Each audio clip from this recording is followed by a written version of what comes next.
Essen Studio Créative présente Jésus, la vie quotidienne d'un maître. Un voyageur des espaces-temps retrouve les fragments du mystérieux 5e évangile. Un livre d'Olivier Manitara, lu par Stéphane Despouille. Nous vous souhaitons une bonne écoute.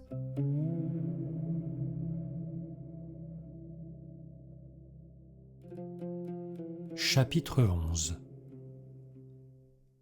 La conscience supérieure commune. À fréquenter le Maître Jésus, à le regarder vivre au quotidien, il fallait bien se rendre à une évidence toute simple.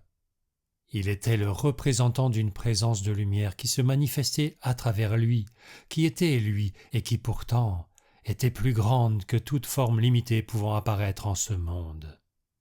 Le Maître menait une double vie.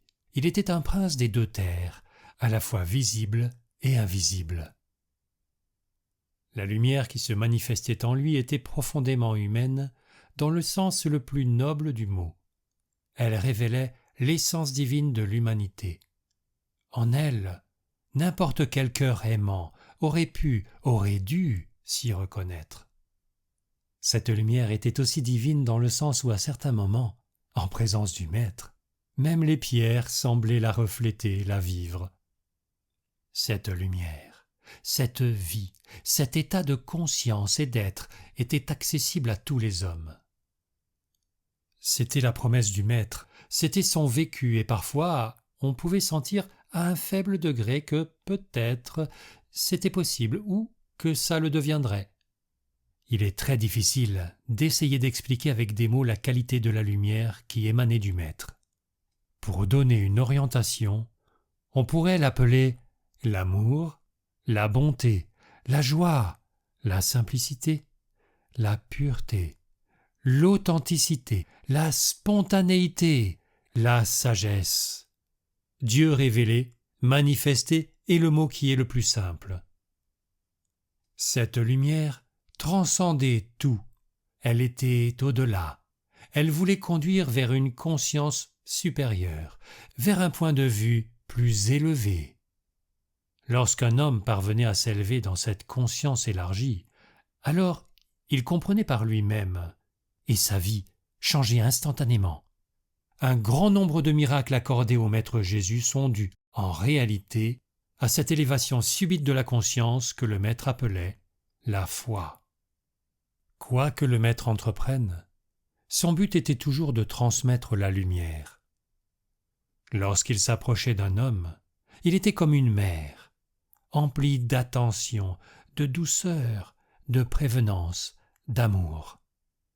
La mère est ouverte à l'enfant, et l'enfant qui se trouve en face d'elle sent qu'elle est disposée à l'accueillir sans résistance. Lorsqu'un homme ou une femme s'approchait du Maître, il sentait cette disponibilité qui n'était pas de la naïveté, mais l'ouverture qui permet le respect et l'étonnement. Ainsi, on pouvait être touché par la douceur et sentir la force de la douceur. Ensuite, apparaissait la lumière qui émanait de la connaissance des lois divines. Sa parole pouvait alors être tranchante, mais l'homme était toujours enveloppé dans la douceur.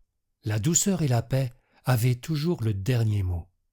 Ainsi, en s'approchant du Maître, chacun pouvait recevoir quelque chose de précieux, de subtil, de rare, d'utile. Il n'y avait dans le Maître aucune avidité.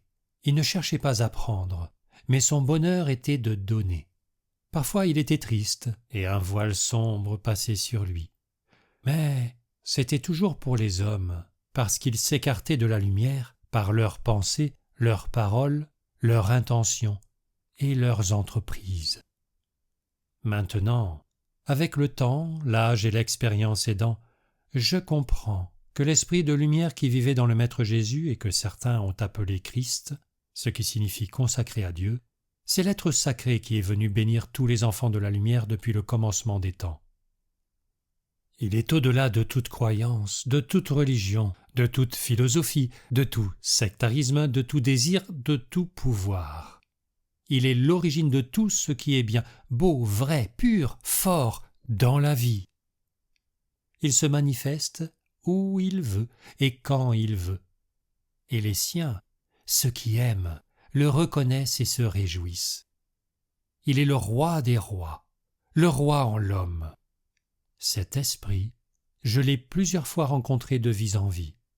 Parfois, il était dans un maître, d'autres fois dans un sage, mais en vérité, il était là et ailleurs, fidèle à lui-même, s'offrant là où il est accueilli, se manifestant suivant la possibilité qui lui est offerte. Aujourd'hui enfin, je le reconnais pour ce qu'il est, l'esprit de la lumière de Dieu. Béni soit cet esprit, et bénis tous ceux qui se sont ouverts à lui et l'ont accueilli dans la pureté.